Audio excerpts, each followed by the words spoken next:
Hi all, welcome to I plus. ഞാൻ അക്ഷര.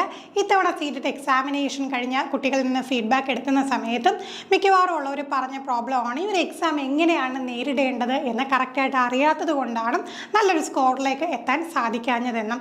കറക്റ്റാണ്. നമുക്കിപ്പോൾ സീറ്റഡ് എക്സാമിനേഷൻ എന്ന് പറയുമ്പോൾ അതിനെക്കുറിച്ച് കൃത്യമായിട്ടുള്ള അവബോധമില്ലാത്തത് പലരുടെ ഒരു പ്രോബ്ലമാണ്. ആദ്യം തന്നെ മനസ്സിലാക്കേണ്ട കാര്യം എന്താണ്, സീറ്റഡിന് എല്ലാ ജില്ലകളിലും നമുക്ക് പരീക്ഷാ കേന്ദ്രങ്ങളില്ല. നമുക്ക് അപ്ലൈ ചെയ്യുന്ന ടൈമിൽ തന്നെ 3 ഓപ്ഷനേ നമുക്കുള്ളൂ.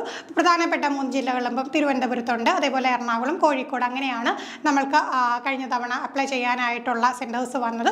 അപ്പോൾ മനസ്സിലാക്കേണ്ട കാര്യം എന്താണ്, രാവിലെയാണ് സീറ്റഡ് 2 എക്സാമിനേഷനും ഉച്ചയ്ക്ക് ശേഷമാണ് സീറ്റഡ് 1 എക്സാമിനേഷനും ഇത്തവണ ഷെഡ്യൂൾ ചെയ്തിരുന്നത്. അപ്പോൾ ഈ ഷെഡ്യൂൾ ചെയ്ത സമയം എന്ന് പറയുന്നത് കൃത്യമായിട്ട് നമ്മൾ അറിഞ്ഞിരിക്കണം, അല്ലെ ആ ടൈമിന് മുമ്പായിട്ടും. ഇപ്പോൾ 8:30 ടൈമിന് മുമ്പായിട്ട് അവിടെ എത്തണം. ഗേറ്റ് ക്ലോസിംഗ് ആണെങ്കിൽ തീർച്ചയായിട്ടും അതിന് എത്ര ദൂരെ ആണെങ്കിലും നമ്മളവിടെ എത്തിയേ പറ്റത്തുള്ളൂ. പലരും ലേറ്റായിട്ട് എത്തിയ ടൈമിൽ അഡ്മിറ്റ് ചെയ്യാത്തതായിട്ട് അറിഞ്ഞു. അപ്പോൾ നമുക്ക് എന്താണ് മുൻപേ മനസ്സിലാക്കി വെക്കേണ്ടത്, നമ്മുടെ മനസ്സിൽ ധാരണ വേണം, വീടിൻ്റെ അടുത്തല്ല സെൻറ്റർ, നമുക്ക് അകലെയാണ് സെൻറ്റർ. അപ്പോൾ അതനുസരിച്ച് നേരത്തെ എത്തിച്ചേരാനായിട്ടുള്ള കാര്യങ്ങൾ റെഡിയാക്കണം. പിന്നെ ഒരു എക്സാമിനേഷൻ ഹാളിൽ നേരിട്ട ഒരു പ്രശ്നമെന്ന് വെച്ച് കഴിഞ്ഞാൽ മിക്കവാറും എക്സാമിനേഷൻ നടക്കുന്ന KV അല്ലെങ്കിൽ സെൻട്രൽ സ്കൂളുകളിലൊക്കെയാണ് പൊതുവെ നടക്കാറുള്ളത്. അപ്പോൾ അതുകൊണ്ട് ഈ ക്ലോക്കിൻ്റെ ഒരു പ്രോബ്ലം ഇല്ലായിരുന്നു. മിക്കവാറും ഉള്ള ഹാളുകളിലെല്ലാം ക്ലോക്ക് ഉണ്ടായിരുന്നു. ഈ ക്വസ്റ്റ്യൻ പേപ്പർ കയ്യിൽ കിട്ടുമ്പോഴാണ് മിക്കവാറും ഉള്ളവർക്ക് ടെൻഷൻ വരുന്നത്. ഈ ക്വസ്റ്റ്യൻ പേപ്പർ അത്യാവശ്യം കോംപ്ലിക്കേറ്റഡ് ആണ്. കോംപ്ലിക്കേറ്റഡ് എന്ന് പറഞ്ഞു കഴിഞ്ഞാൽ മെയിൻ ബുക്ക്ലെറ്റ് സെറ്റ് കാണും. മെയിൻ ബുക്ക്ലെറ്റ് സെറ്റിൻ്റെ അകത്തായിട്ടായിരിക്കും നമുക്ക് അവർ OMR വെച്ചിരിക്കുക. നമുക്കത് ഓപ്പൺ ആക്കുന്ന ടൈമിൽ OMR ഷീറ്റ് എടുക്കാം. അതോടൊപ്പം തന്നെ എന്താണ്, ആ ഒരു ഷീറ്റിൽ നമ്മൾ ഫില്ല് ചെയ്യേണ്ടതായിട്ടുള്ള കാര്യങ്ങൾ കുറച്ചുണ്ട്. അതുപോലെ തന്നെ ക്വസ്റ്റ്യൻ പേപ്പറിലും ഫില്ല് ചെയ്യേണ്ടതായിട്ടുണ്ട്. ഇപ്പം നമ്മുടെ എക്സാമിനേഷൻ സെൻറ്ററിൻ്റെ പേരും അങ്ങനെയൊക്കെയുള്ള കാര്യങ്ങളൊക്കെ ഫില്ല് ചെയ്യണം. അപ്പോൾ അതൊക്കെ അവർ പറയുന്ന സമയം കൃത്യമായിട്ട് എന്താണോ ഹാളിൽ നിൽക്കുന്ന ഇൻവിജിലേറ്റേഴ്സ് പറയുന്നത് അത് കൃത്യമായിട്ട് ഫോളോ ചെയ്യുക. കാരണം അത്യാവശ്യം കൺഫ്യൂസിങ് ആയിട്ടുള്ള രീതിയിലാണ് ആ ഒരു OMR ഷീറ്റ് ഇരിക്കും. അപ്പോൾ അവർ പറയുന്ന കാര്യങ്ങൾ അതേപോലെ തന്നെ നമ്മൾ എന്ത് ചെയ്യാം, ചെയ്യാം. പിന്നെ ഒരു പ്രോബ്ലം പലർക്കും നേരിട്ടത്, മിക്കവാറുമുള്ള അടുത്തെല്ലാം ഇൻവിജിലേറ്റേഴ്സും എല്ലാവരും ഒന്നും മലയാളികളാകണമെന്നില്ല. അപ്പം മലയാളികളല്ലാത്തവരും ഇൻവിജിലേറ്റേഴ്സായിട്ട് വരുന്ന ഒരു എക്സാം തന്നെയാണ് സീറ്റഡ് എന്ന് പറയുന്നത്. അപ്പോൾ മിക്കവാറും നമുക്ക് ഇൻസ്ട്രക്ഷൻസ് എല്ലാം ഇംഗ്ലീഷിലായിരിക്കും. അപ്പം പെട്ടെന്ന് എന്താണ്, കാര്യങ്ങളെല്ലാം ഇംഗ്ലീഷിൽ വരുമ്പോഴത്തേക്ക് സംശയം തോന്നാം. ചിലപ്പോൾ ഒരു സ്പീഡിൽ പറയുമ്പോൾ നമുക്ക് മനസ്സിലായില്ലെങ്കിൽ നമുക്ക് വീണ്ടും ചോദിക്കുന്നില്ലെന്നും ഒരു പ്രശ്നവും ഇല്ല. അങ്ങനെ ചോദിക്കാതിരുന്ന് നമ്മുടെ OMR ഷീറ്റിൽ എന്തെങ്കിലും മിസ്റ്റേക്സ് വരുത്തി കഴിഞ്ഞാൽ നമ്മുടെ റിസൾട്ടിനെ അത് ബാധിക്കും. ഓൾറെഡി പറഞ്ഞു നമുക്കൊരു മെയിൻ ആയിട്ടുള്ള ഒരു ബുക്ക്ലെറ്റ് ഉണ്ടെന്നുള്ളത്. അപ്പോൾ ആ ബുക്ക്ലെറ്റിനകത്ത് തന്നെയായിട്ടാണ് നമുക്ക് എല്ലാ ക്വസ്റ്റ്യൻസും അടങ്ങിയിട്ടുള്ളത്. മനസ്സിലാക്കുക, സൈക്കോളജി ആൻഡ് പെഡഗോജി ഏരിയ ആണെങ്കിലും പിന്നെ നമുക്ക് ചോയ്സ് ഉള്ള, ഇപ്പോൾ കാറ്റഗറി 2ൻ്റെ കാര്യത്തിലാണെങ്കിൽ സയൻസ് ആൻഡ് മാത്സ് അല്ലെങ്കിൽ സോഷ്യൽ സയൻസ് ഓർ സ്റ്റഡീസ് എന്നുള്ള ഓപ്ഷൻ്റെ ക്വസ്റ്റ്യനും അതിനകത്ത് തന്നെയുണ്ട്. അതോടൊപ്പം ലാംഗ്വേജ് 1 ആയിട്ട് ഓപ്റ്റ് ചെയ്തേക്കുന്ന ലാംഗ്വേജ് ഇംഗ്ലീഷ് അല്ലെങ്കിൽ ഹിന്ദി, ഇതിൻ്റെ എല്ലാം ക്വസ്റ്റ്യൻസ് അകത്ത് തന്നെയുണ്ട്. ലാംഗ്വേജ് 2 ഇംഗ്ലീഷും ഹിന്ദിയും അവിടെ ഉണ്ട്. നമ്മൾ മലയാളികളുടെ കാര്യം വരുമ്പോഴാണ് ലാംഗ്വേജ് 2 ആയിട്ട് മലയാളം ഓപ്റ്റ് ചെയ്യാം. മലയാളത്തിന് സെപ്പറേറ്റ് ബുക്ക്ലെറ്റ് ആയിരിക്കും.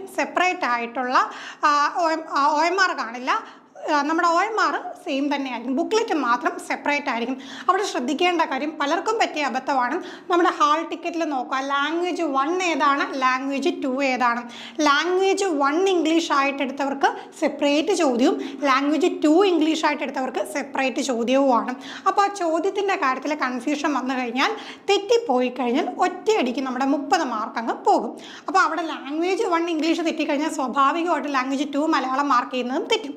അപ്പോൾ സംശയം തോന്നിക്കഴിഞ്ഞാൽ തീർച്ചയായിട്ടും എന്ത് ചെയ്യുക, മാർക്ക് ചെയ്ത് തുടങ്ങുന്നതിന് മുമ്പ് ഹാളിലുള്ള ഇൻവിജിലേറ്ററിനോട് ചോദിക്കും. പിന്നീട് അറിയേണ്ടത്, ഒരേ ക്വസ്റ്റ്യൻ നമ്പറിൽ തന്നെ വീണ്ടും വീണ്ടും നമ്മളെ ക്വസ്റ്റ്യൻസ് കാണും. ഉദാഹരണത്തിന് സയൻസ് ഓർ മാത്സ് സെക്ഷനിലുള്ള അതേ ക്വസ്റ്റ്യൻ നമ്പർ തന്നെയാണ് സോഷ്യൽ സെക്ഷനിലും ഉള്ളത്. എന്താണോ നമ്മൾ ഓപ്റ്റ് ചെയ്തേക്കുന്നത് കൃത്യമായിട്ട് നമ്മളത് അപ്ലൈ ചെയ്ത സമയത്ത് കൊടുത്തിട്ടുണ്ട്, അത് ഹാൾ ടിക്കറ്റിലും ഉണ്ട്. അത് നോക്കിയിട്ട് വേണം കറക്റ്റായിട്ട് മാർക്ക് ചെയ്യാനായിട്ട്. പിന്നെ ടൈമിൻ്റെ കാര്യത്തിൽ വളരെ പ്രശ്നം നേരിടുന്ന ഒരു മേഖലയല്ല. കാരണം കുറച്ചധികം ടൈമുള്ള ഒരു എക്സാമിനേഷനാണ്. നമുക്ക് സമയമെടുത്ത് പതുക്കെ എന്താണ്, മാത്സ് ഒക്കെ ആണെങ്കിലും സമയമെടുത്ത് ചെയ്യാനായിട്ടുള്ള ഒരു ടൈം ഉള്ള ഒരു പരീക്ഷയാണ്. അപ്പോൾ ഇവിടെയും ശ്രദ്ധിക്കേണ്ട കാര്യം, മാത്സ് എന്ന് പറയുമ്പോഴത്തേക്ക് 30 ചോദ്യം ഉണ്ടെങ്കിൽ 20 ചോദ്യം നമുക്ക് പ്രോബ്ലം ഓറിയൻറ്റഡ് ആണ്. 10 ചോദ്യമേ പെഡഗോജി വരുന്നുള്ളൂ. ആ 20 ചോദ്യം ഞാൻ ചെയ്തേ അടങ്ങൂ എന്ന് പറഞ്ഞിരിക്കരുത്. ഇതൊരു ക്വാളിഫയിങ് എക്സാമിനേഷൻ മാത്രമാണ്. കട്ട് ഓഫ് കടന്ന് കിട്ടിയാൽ മാത്രം മതി. പലർക്കും വന്ന അബദ്ധമാണ്, കണക്കുകൾ ഇങ്ങനെ ചെയ്ത് ഇരുന്നു. പിന്നീടാണ് ലാംഗ്വേജിലോട്ട് കിടക്കുന്നത്. പ്രത്യേകം ശ്രദ്ധിക്കുക, ലാംഗ്വേജ് 1ഉം ലാംഗ്വേജ് 2ഉം നിങ്ങൾക്ക് മാർക്ക് സ്കോർ ചെയ്യാൻ നല്ല രീതിയിൽ പറ്റുന്ന ഒരു മേഖലയാണ്. കോംപ്രിഹെൻഷൻ ആകട്ടെ, പെഡഗോജി ആവട്ടെ, വളരെ ഒരുപാട് കട്ടി ചോദ്യങ്ങളൊന്നും വന്നില്ല. ഒരു മോഡറേറ്റ് ലെവൽ ക്വസ്റ്റ്യൻസ് മാത്രമാണ് ചോദിച്ചത്. മലയാളത്തിലെ കോംപ്രിഹെൻഷനൊക്കെ ആണെങ്കിൽ ഒരു സ്കൂൾ നിലവാരത്തിലോട്ട് അത്രയും സിമ്പിളായിട്ടുള്ള രീതിയിൽ ചോദിച്ചു. പക്ഷേ മാത്സ് ഒക്കെ ചെയ്തുകൊണ്ടിരുന്നവർക്ക് മലയാളം ക്വസ്റ്റ്യനിലേക്ക് എത്താനായിട്ടുള്ള സമയം കിട്ടിയില്ല എന്നുള്ള ഒരു പരാതി കേട്ടു. അപ്പോൾ നിങ്ങൾ മനസ്സിലാക്കേണ്ട കാര്യം, ഈ ഒരു സീറ്റഡ് എക്സാമിനേഷൻ എന്ന് വെച്ച് കഴിഞ്ഞാൽ വലിയ ബാലികേറാമല ഒന്നുമല്ല. നിങ്ങൾ വിചാരിച്ചു കഴിഞ്ഞാൽ കൃത്യമായിട്ട് എഴുതിയെടുക്കാൻ പറ്റുന്ന ഒരു പരീക്ഷയാണ്. നമുക്കറിയാം, ഇപ്പോൾ KV അല്ലെങ്കിൽ നവോദയ, EMRS പോലെയുള്ള സ്കൂളുകളിലേക്ക്, ഇപ്പം ഏകലവ്യ മോഡൽ റെസിഡൻസി സ്കൂൾ പോലെയൊക്കെയുള്ളിടത്തോട്ടുള്ള അധ്യാപകർക്ക് വേണ്ടിയിട്ടുള്ള ആപ്ലിക്കേഷൻ വിളിക്കുന്ന സമയത്ത് അവർ സീറ്റഡ് എന്ന് പറയുന്നത് വളരെ ഇമ്പോർട്ടൻ്റ് ആയിട്ടൊരു യോഗ്യതയായിട്ടാണ് പരിഗണിക്കുന്നത്. നമുക്കിപ്പം അതിലും ഹയർ ക്വാളിഫിക്കേഷൻ ഉണ്ടെങ്കിൽ പോലും പലപ്പോഴും സീറ്റഡിന് പ്രാധാന്യം കൊടുക്കുന്നതായിട്ട് നമുക്ക് കാണാൻ കഴിയും. അപ്പോൾ ഈ ഒരു പരീക്ഷ ക്വാളിഫൈ ചെയ്യുന്നത് എപ്പോഴും നിങ്ങൾക്ക് ബെനിഫിറ്റ് ആയിട്ടുള്ള ഒരു കാര്യം തന്നെയാണ്.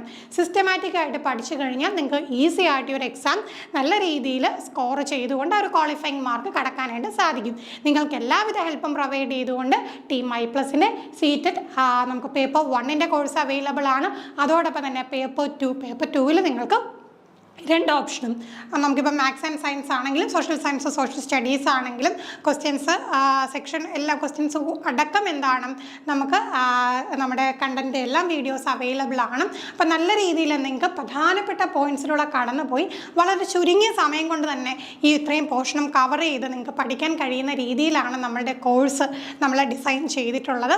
അപ്പോൾ തീർച്ചയായിട്ടും നമ്മുടെ കോഴ്സിനെ കുറിച്ച് ഡീറ്റെയിൽസ് അറിയണമെന്നുണ്ടെങ്കിൽ നിങ്ങൾ ബോർഡ് നമ്പറിൽ കോൺടാക്ട് ചെയ്യുക. നിങ്ങളുടെ ഫ്രണ്ട്സിന് ആർക്കെങ്കിലും ഈ ഒരു സീറ്റഡ് എക്സാമിനേഷന് വേണ്ടി പങ്കെടുക്കുന്നവരുണ്ടെങ്കിൽ, അപ്പം അവർക്കൊരു കോച്ചിങ് ആവശ്യമാണ്, ഒരു ഹെൽപ്പ് ആവശ്യമാണെന്നുണ്ടെങ്കിൽ തീർച്ചയായും ഈ വീഡിയോ അവർക്ക് കൂടെ ഷെയർ ചെയ്യാം. അപ്പോൾ സീറ്റഡ് എക്സാമിനെ കുറിച്ച് കൃത്യമായിട്ടുള്ള ധാരണയോട് കൂടി തന്നെ പഠിക്കും. തുടർന്നുള്ള സെക്ഷനുകളിൽ നമുക്കിപ്പോൾ ഈ കഴിഞ്ഞ പരീക്ഷയിലെ ക്വസ്റ്റ്യൻസിൻ്റെ ഡിസ്കഷനൊക്കെ ഉൾപ്പെടുത്താവുന്നതാണ്. അപ്പം ഈ ഒരു വീഡിയോയെക്കുറിച്ചുള്ള നിങ്ങൾക്ക് എന്തെങ്കിലും കമൻസ് പറയാനുണ്ടെങ്കിൽ തീർച്ചയായിട്ടും നിങ്ങളെ കമൻസ് രേഖപ്പെടുത്തുക. മറ്റൊരു ക്ലാസ്സുമായി വീണ്ടും കാണാം. താങ്ക്